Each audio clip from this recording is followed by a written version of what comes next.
I recently ran into a problem with how one of my video editing programs imports a specialized audio track, specifically engineered to deal with YouTube's compression algorithm when you upload videos to the platform. It should be known that YouTube compresses both video and audio from its original sampling rate once a video is processed through the upload system. The program I was working with was Pinnacle Studio 24 from Corel. Some projects go smoothly. Others send you on a wild goose chase, digging through software settings, running test after test, and questioning your life choices. This is the story of the latter. A deep dive into the frustration of handling audio files and the long road to finding a way around limitations of how some softwares handle importing tracks. If you've ever imported a crisp, professional-grade audio track into a video editor only to have the final export sound dull and lifeless, you're not alone. This issue wasn't immediately obvious. In fact, it took an outside ear to even catch it. An audio engineer, someone with a much sharper sense of sound than I have, noticed something was wrong. The higher frequencies, the top end of the audio, were being cut off in the final export. The mix sounded fine on my editing timeline, but something was happening during the rendering process. What followed was a multi-layered, 3-day troubleshooting process, leading to some surprising and infuriating discoveries about how Pinnacle Studio handles audio tracks. Step 1. Confirming the problem. The first clue that something was off came before I even uploaded the video to YouTube. The song, originally a rich and balanced WAV file, suddenly sounded like it had been run through a low-pass filter. The shimmer of cymbals, the brightness of the vocals, and the overall clarity were gone. At first, I assumed it was YouTube's infamous compression. It's well known that YouTube processes uploaded videos with its own audio compression algorithms, sometimes reducing quality. But even playing back the exported file before uploading revealed the same issue. YouTube wasn't the only problem.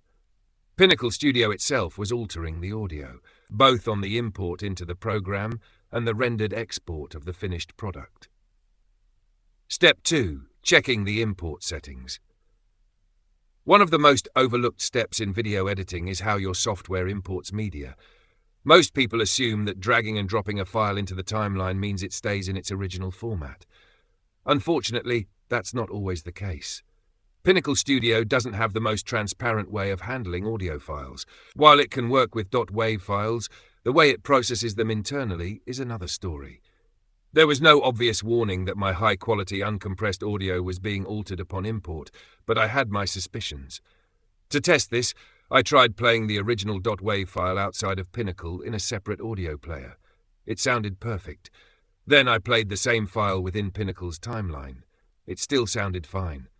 But after exporting, that's where the trouble began. The import settings are defaulted and cannot be changed directly for just an audio track. One usually sets up the project parameters, and Pinnacle will treat the files based on their presets on how one sets up the parameters.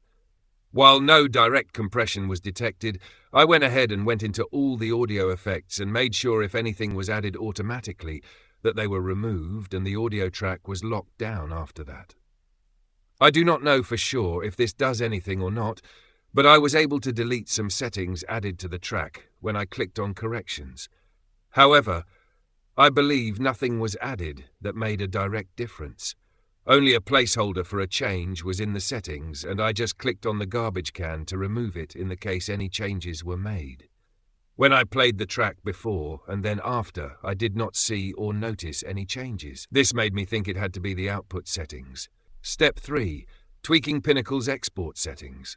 If importing wasn't the issue, maybe it was the export process. Pinnacle Studio 24 has multiple export presets, and many of them apply compression by default. By default, it exports in AAC audio format, which, while decent, applies lossy compression. Lossy compression is fine for casual videos, but not when you need to preserve the full depth of a professionally mixed music track. I started tweaking settings. First, I tried exporting in .mp4 with the highest available audio bitrate. No change. Then I tried different sample rates and bit depths. Still no change. Finally, I tried exporting in .mkv just to see if that made a difference. It didn't. It actually crashed Pinnacle every time I tried to run the export as .mkv. At this point, I was convinced that Pinnacle was doing something to the audio that wasn't obvious in its settings. Pinnacle in general is a massive black hole on system resources on a Windows computer. Memory, RAM, graphics card, GPU are working so hard my whole system is almost crippled by the usage. I have an old computer, and it's very possible my installation of Pinnacle on this machine is too much a strain for the system to work as it's supposed to work. I have to shut down most of my computer programs and web browsers in order to run Pinnacle smoothly. Step 4. The hidden culprit. Pinnacle's audio presets. Digging deeper into Pinnacle's settings, I discovered something frustrating. Pinnacle Studio 24 applies audio compression and EQ settings by default. As I discussed before, this was nice to find and know it was adding something to my audio track, but not enough to make that the main reason the problem existed in the first place. These aren't listed as part of the export settings, but rather buried in the corrections tab under audio adjustments. There I found an automatic preset subtly altering the sound. Deleting these presets improved the clarity, but the issue still wasn't entirely gone. Pinnacle was still rendering the audio in a way that affected the high frequencies. Step 5. A workaround. Enter VSDC. If Pinnacle wasn't going to let me export a clean audio track, I needed another solution. That's where VSDC came in. VSDC is a free, non-linear video editor that offers more control over export settings, especially for audio.